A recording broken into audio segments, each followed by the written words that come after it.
और वर्दी वाला गुंडा उनको हम कहें तो किसी से कम नहीं होगा। इस जितेंद्र जी जो थे, इनको आर्मी के ऊपर हाथ उठाना आसान लगा था। अगर किसी माफिया के ऊपर हाथ उठाते तो आज इनकी चमड़ी खींच ली जाती, इनका टांग खींच के इनका जो है, इनका शरीर कहाँ है किसी को कुछ नहीं पता चलता। आर्मी के एक जवान के ऊपर इन्होंने हाथ उठाया और जिसकी वजह से आर्मी के परिवार वालों ने कुछ नहीं बोला।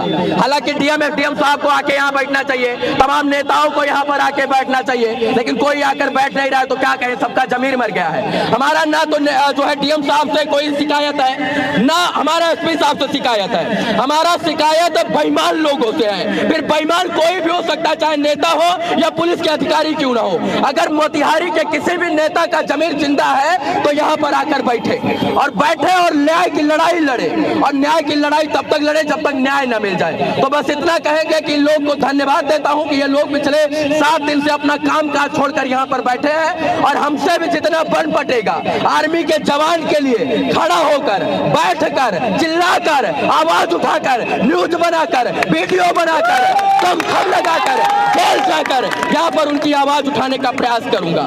मैं तो अपने आप को सौभाग्यशाली मानता हूँ कि मैं अयोध्या में 4 दिन पहले था और मैं छत्तीसगढ़ में था, और छत्तीसगढ़ से कल मैं आज 12 बजे रात में पहुंचा हूँ यहाँ पर, डायरेक्ट आया हूँ। जब मेरे कानों तक ये आवाज पहुंच सकती है तो मोतिहारी के नेता और थोड़ी दूर पर डीएम साहब का आवाज, थोड़ी दूर पर सुप्रिंटेंडेंट ऑफ पुलिस का आवाज, उन तक ये आवाज क्यों नहीं पहुंच सकती है? क्या इतने मीडिया वालों का वीडियो नहीं देखते हैं क्या? या तो फिर क्या समझे कि सबके यहाँ घुसखोरी जाती है रक्सौल से आके? क्या समझे हम कि सबके यहाँ जो है शराब माफिया जो है के यहाँ जो है घुसखोरी जाती है, इसलिए पुलिस वालों को सह मिली है? बस इतना कहेंगे कि अगर आप इंसान के रूप में इंसान है तमाम लोग, तो यहाँ पर आइए और देश के एक सपूत यानी वीर लाल के लिए आवाज उठाने का प्रयास कीजिए। क्या समझेंगे वो, क्या समझेंगे एक आर्मी के जवान के खून की कीमत? हाँ, हालांकि कोई शहीद हो गया होता तो घड़ियाली आंसू बहाने आते यहाँ पर। क्या घड़ियाली आंसू? तिरंगे में लिपटा हुआ शरीर आता तब रोने आते, लेकिन न कोई शहीद हुआ है न कुछ हुआ है। लेकिन ये किसी शहीद से कम नहीं,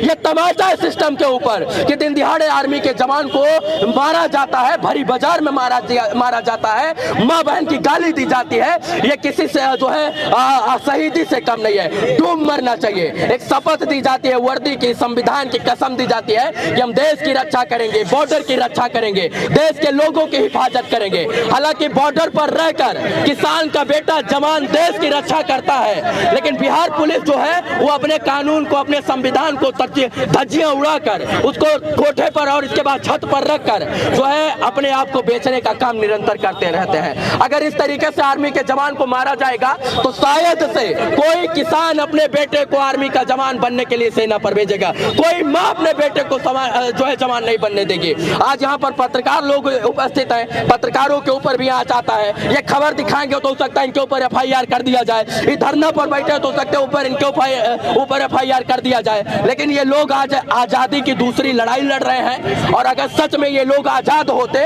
तो आज सैनिक को छोड़ दिया गया होता। मैं कहता हूँ डीएम साहब, एसपी साहब जो है उन तक बात नहीं पहुंच रही है, लेकिन जुडिशरी तक तो, न्यायपालिका तक तो बात पहुंच रही है ना। न्यायपालिका इसमें संज्ञान ले और आर्मी के जवान को रिहा करे, बेल दे, और इसके बाद उनके ऊपर लगी धाराओं का संज्ञान जो लिया गया है उसकी जांच हो। हम लोग पैर धुलकर पी लेंगे उनका, क्यों? कम से कम आर्मी के जवान का तो सम्मान होना चाहिए ना इस देश में। जब -40 डिग्री टेम्परेचर सियाचिन LOC और LOC में +51 डिग्री टेम्परेचर में जो है राजस्थान के बॉर्डर पर देश का जवान जाकर देश के लोगों की रक्षा करता है, तो हम लोगों का ये दायित्व बन जाता है कि हम लोग देश के जवान के इंसाफ के लिए खड़े रहें। और जितने भी लोग ये वीडियो देख रहे हैं, आप लोग को आना चाहिए, सबका आना चाहिए। हालांकि नेताजी का, मंत्री जी का, विधायक जी का, अमित शाह जी का, राजनाथ सिंह जी का रैली तो नहीं है, लेकिन एक सच्चे वीर सिपाही के लिए उसको इंसाफ दिलाने के लिए रैली है। तो आप लोग यहाँ पर जरूर आए। बाकी मैं इतना कहूंगा कि आप लोग अगर एक साथ हो तो हमारे साथ बोलिएगा, भारत माता की, भारत माता की जय हिंद, जय हिंद। बहुत बहुत धन्यवाद। थोड़ा बैठ जाइए, हम लोग थोड़ा सांस लीजिए, खड़ा होने में भी दिक्कत हो रहा है, थोड़ा पीछे पीछे फैल जाइए सर, थोड़ा सीधा होके और बैठ जाइए वहाँ पे। साथी लोग मतलब ये लोग आके जो हम लोग